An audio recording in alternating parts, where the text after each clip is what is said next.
From encampment to empowerment, these are the matters that we're discussing tonight. We're joined by the Commissioner for Refugee Affairs, John Burugu.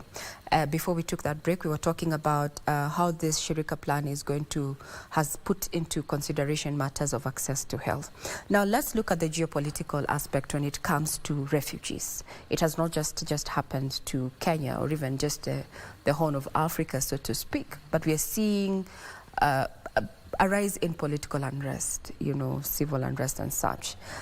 Should Kenya be worried, and what is Kenya's stand when it comes to refugees, given the current dynamics? Kenya is a signatory to the UN Convention of 1951 and its 1967 protocol, as well as the African Union specific programs, yes. Problems to refugee of 1969. Other declarations like the IGAD ones. Let me say that Kenya is just a member of the global community that hosts refugees. So it will always be open? It will always be open because that is the policy of the government. And the government has already signed or did commit itself as a member of the global nations that it would host. The refugees that we host today are out of the conflict within the region. And that brings the aspect of how can we build maybe peace. There has been a lot of support to the refugee by the international community, but there has not been an equal contribution towards peace building to the generating countries.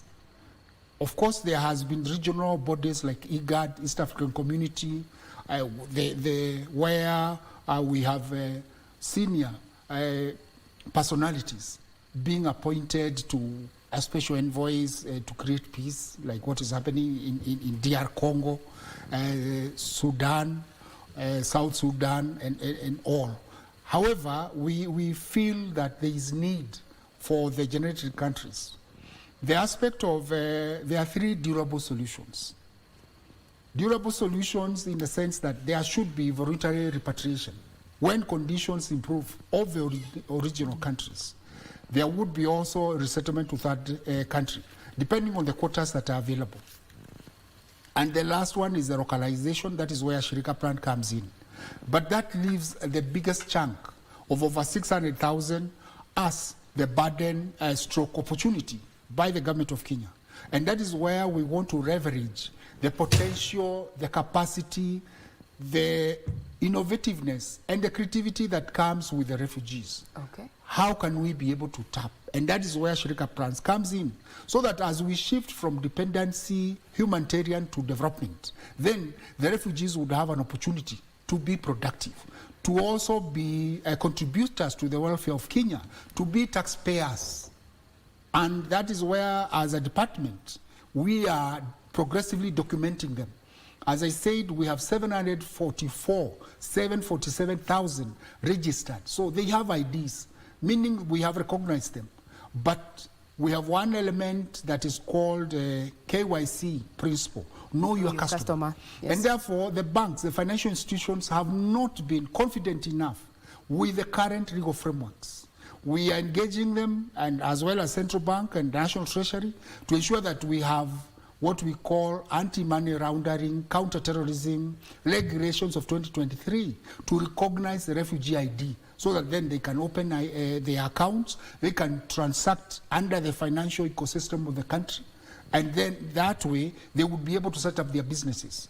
So now they'll be, if we have that in place, they'll be able to work, because currently we have work permits that are issued by need basis. But now it will, are you saying if we start implementing this, they'll be allowed to work and taxes will be paid to Kenya or to their original country? What happens the taxes will be payable to Kenyans because they are working in Kenya.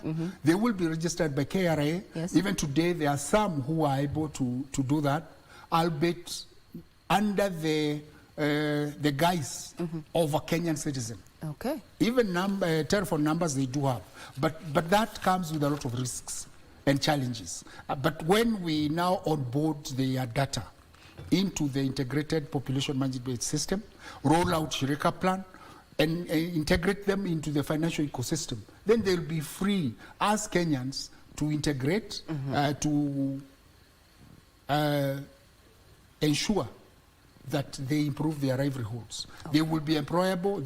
They can also employ, set up their own businesses. They have capacity. There are those also, a policy that was inaugurated last Friday by His Excellency the Deputy President, recognition for prior running, where the skills that you have are recognizable, accredited, and therefore that enhances your employability and empowerment. And therefore you earn decent living. You do not just rely on humanitarian. Indeed. And the stipends that we get monthly, are they going to remain or not as we come to a close? Progressively, as two systems come to an end, they progressively give space. So humanitarian will fizzle down. And as a matter of fact, right now we are on a study to see who are the most vulnerable. We give them 50%. The less vulnerable, we give them 30%. And there are those who are self-reliant, and they get nothing. And progressively, that is what we fizzle. We face that out progressively. Away from dependency to empowerment, that is a vision that government has under the Shirika plan there. We have been speaking to the Commissioner for Refugee Affairs, Mr. John Burugu. Thank you very much for your time. That puts a cap on Matters Prime Edition this Wednesday.